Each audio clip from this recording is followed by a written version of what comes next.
Well, despite very elevated expectations for NVIDIA's earnings, we've seen them come out and they're strong. Investors should really like what they're seeing, and we'll dissect everything we've seen in those numbers in today's trade-off. But we also look at the NASDAQ, and we've seen all-time highs coming through there. Could we see all-time highs coming through in the S&P as well? We look at European indices. We look at the volatility coming through in the metals complex, certainly in copper, which is after a 40% run-up is now looking down the elevator. We've seen big volatility in gold as well, and we ask where gold and silver may be going in the short term. And we also get a bit excited about a potential Ethereum ETF. It's all going down in markets at the moment. This is the trade-off.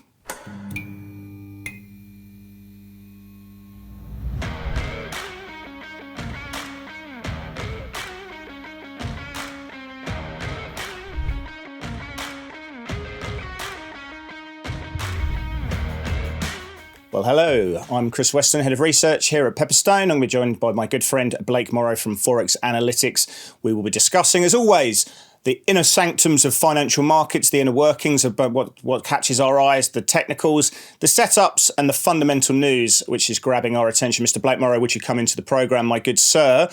NVIDIA's numbers just dropped. Pretty good numbers. If I was a company, I'd like to be NVIDIA. Have you been trading them? Have you seen any spill over into other markets which you've been trading? Well, it spilled over into risk. And the one thing that NVIDIA closing at all-time highs and trading after hours well above 1,000, it's obviously going to have an impact on equities tomorrow morning. And I look at I'm just looking at all the numbers, 107.3% revenues year over year. I mean, that's a pretty big number. It just, that's looking into, this 2025. I mean, that's like, you look at the numbers and they're very staggering, but there was a lot of optimism going into it. So what's going to be really critical for me is how the stock actually performs tomorrow when the market reopens. Well, I reckon I reckon Jensen Huang would be probably more impressed by your trading account and the P&L there rather than the 107% revenue driver. But I'll tell you what, let's go to Topical Thunder because I want to actually start off and then go into those numbers in a little bit more depth.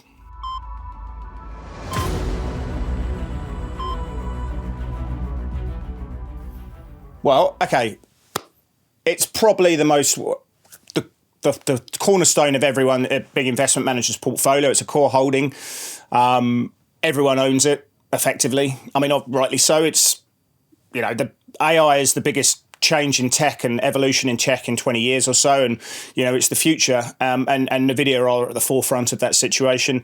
Look, I mean, I think expectations were obviously high, weren't they? I mean, the market was looking for their own guidance was around 24 billion in Q1 revenues. They came out 26, but I think that's where the market was. That's where the buy side was. They've guided to 28 billion of revenue in Q2. Again, the market was looking for that number. It pretty much bang in line. But you know what? They've come out of a 10-for-1 stock split. So, I can now afford it. Doesn't really change the game in terms of EPS or anything, but earnings. But it obviously just allows new people to come in. They've paid a dividend which goes down to 1 cent, which is a little bit of a cheeky sweetener. But I think it's really, for me, Blake, in the after hours when Jensen Huang and also the CFO stepped up, they talked about Blackwell and the future of the GPU architecture. Names like AWS have said that they're putting their current GPUs on hold because they want Blackwell, which is the most powerful source of the GPUs going forward. But they said they're rolling them out pretty soon, and the market's got excited about the next phase of growth for this company. So you don't bet against Jensen Huang. When he steps up, he's going to move the share price higher. So great numbers, gross margin 78%. This is a fantastic company. What do you think? It goes higher in my opinion. I think it does too. The question is, again, we're going to have to just watch tomorrow's price action. It's all great until it's not. And, price action looks awesome. Stock looks like it's just going to run and it's going to carry the markets higher as well. But, that turns me to, our next topic. And I want to talk a little bit about this rise that we've seen in gold. And gold looks like it's finding some pretty key resistance around 2450. And, I could argue, and I'm sure you could too, that gold's going to see a lot higher prices in the future. I think we can make the same argument about NVIDIA. But when is enough in the markets? And right now it looks like gold's getting a little bit of altitude sickness, I guess, up at levels that where we're at right now. So what do you think about gold? I mean, is this a near-term top?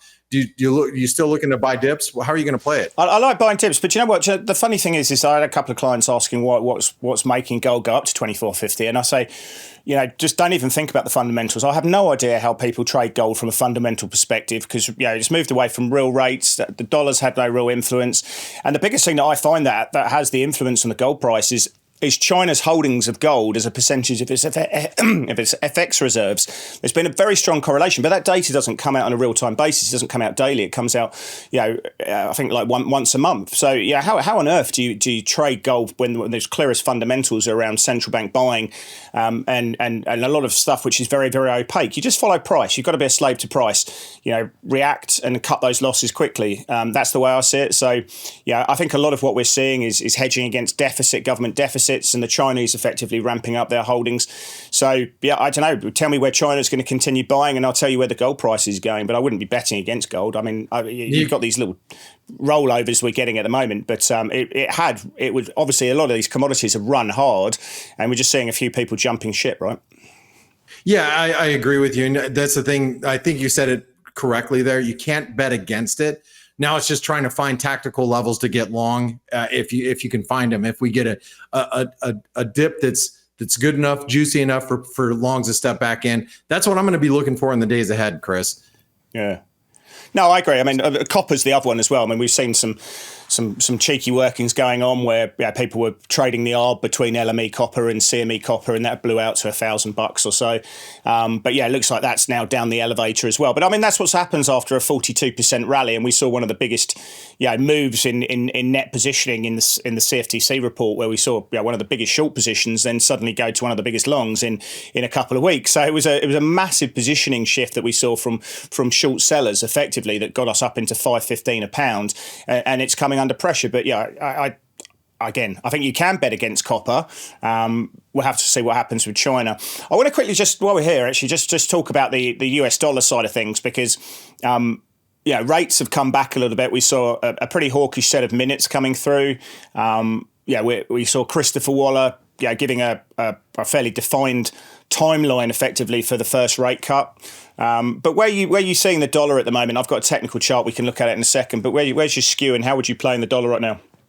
I've been pretty as I've mentioned the last week. I've been pretty neutral as far as the dollar goes. Bouncing around between 104 and 105. And we're getting towards 105 right now, which I think a lot of the moves are gonna come off of the PMI data that we get tomorrow, I think. And so the dollar right now is a little overbought. I think we'll be able to answer that question after tomorrow. But it has completed. 2 weeks ago, it completed a double top, and then so we've seen a little bit of buying come in. Nothing too exciting, but my best guess right now is the dollar still has a little bit further to fall. I still think that the euro trades up towards 110. I do think the Eurozone PMI data is going to be a little bit better than expected, or at least stabilization, and that's what people are looking for. But Chris, I want to mention this just before we have to move along. The Securities and Exchange Commission did like a 180 on this ETF, so it seems, on Ethereum, and obviously Ethereum ripped, and Bitcoin went up with it. But I was reading this really interesting tidbit from one of the crypto analysts talking about all of the Bitcoin. Bitcoin, I guess you would call them maximalists, the ones that just believe in Bitcoin and believe it is maxis, that it's the superior crypto and it's going to be the only place to be. That there might be a hole in that argument now, and you might see some money come from Bitcoin and trade over to Ethereum. And I think that is going to be the play in the coming weeks. Now, you might ask if Bitcoin's done for. The answer to that question is no, but I think there would be some profit taking there, some money coming into Ethereum. What are your thoughts about the whole Ethereum ETF in your view? Well, apparently there's going to be a decision this week, isn't it? And they're talking about a 75% chance this goes through, so it's probably not fully priced in, and we may get a rerun of the prior highs if it comes through in the blessing. But I think if you're going back to the idea of financial planners and financial investment managers getting into the Bitcoin ETF, well, I don't think their education between Bitcoin and Ethereum is great enough to understand the stacking and on, the layer twos and all these kind of bits and pieces. That's a proper whole world of education. So, yeah, I think people are saying, well, if I want money in an ETF, I'm happy just to go in Bitcoin. That gives me the diversification. So I'm not sure if people are that educated to go, what's the difference between the two? But yeah, we'll see.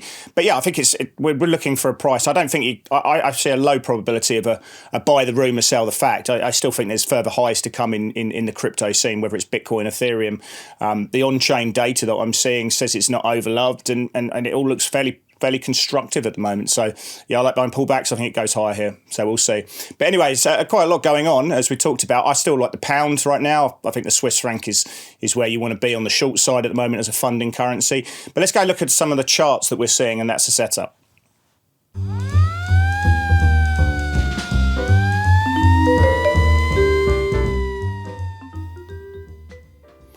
I shall go first, Mr. Blake Morrow. I am going to pick out the NASDAQ. Now, the interesting thing here is that we are at all-time highs. I was saying earlier in the week it's looking a bit fatigued, a bit lethargic, nauseated, tired, whatever the word is you want to use. It was looking tired, but we're holding above the 5-day exponential now. It's kicking, and we've got that extra life now from NVIDIA. Now, we are seeing that priced into the move in the after hours, into the NASDAQ. The move in NVIDIA was good for about 0.5%, 50 basis points in NVIDIA, but we didn't really see too much spillover into some of the other AI names.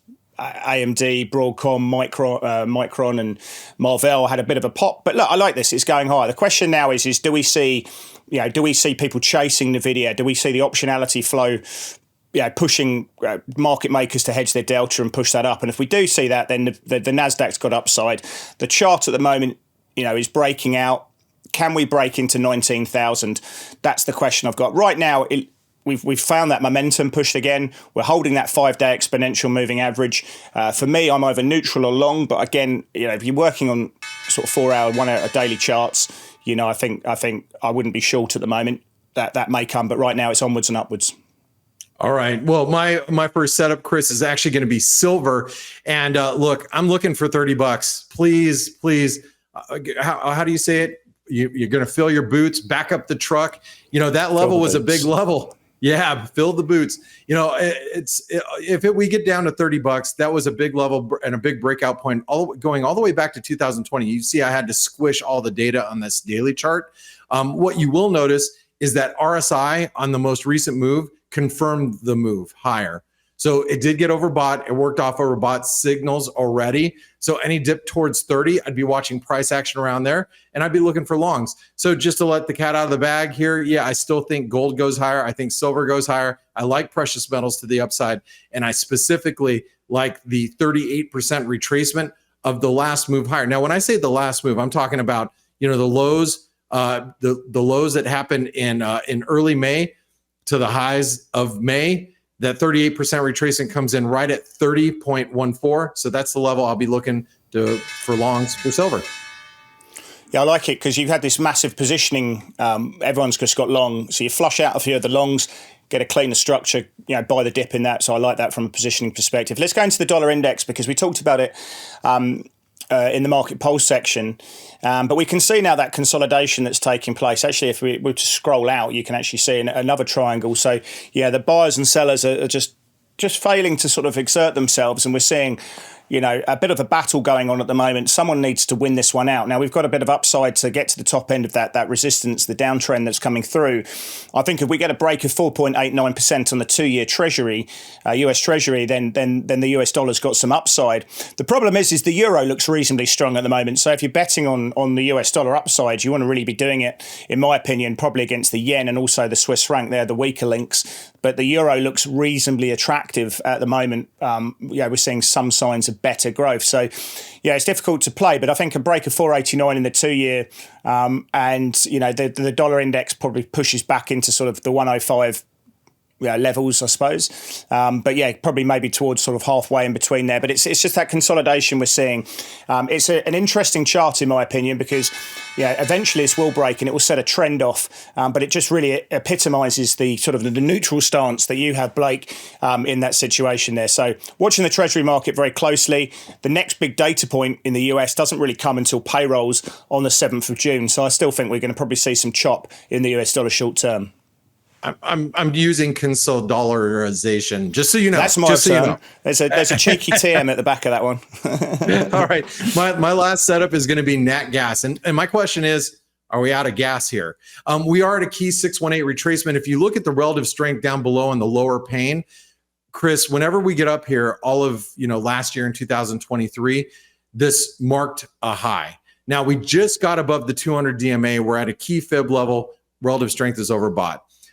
I think it pulls back from here. However, obviously, if we break the highs into new trend highs, then we're going to go up to that 397 level. But I would use any pullback towards the 200 DMA is probably a level to be getting back on the long side. We've had a hell of a run. If you look at, nat gas was trading around $1.50 just literally a few weeks ago, and here we are, closer to $3. So, after that big of a move, I would expect a little bit of a pullback, but it looks impulsive enough to where you could be buying it on dip. So I think any dip back down towards the 200-day moving average, that's the place that I'm going to look to stage along. But I think it's a good setup. It could go either way from here, but RSI suggests maybe a little overbought. Well, it's one of those ones that you get so many false starts, but when it goes, it can go. The one we've been looking at I've been pushing on Twitter is orange juice, a bit more exotic, but we saw the real strong compression in volatility. Bang, and it's just gone for it. So these things can go. When they do go, it can be really, really good for momentum and trend following accounts. Let's go to play of the day.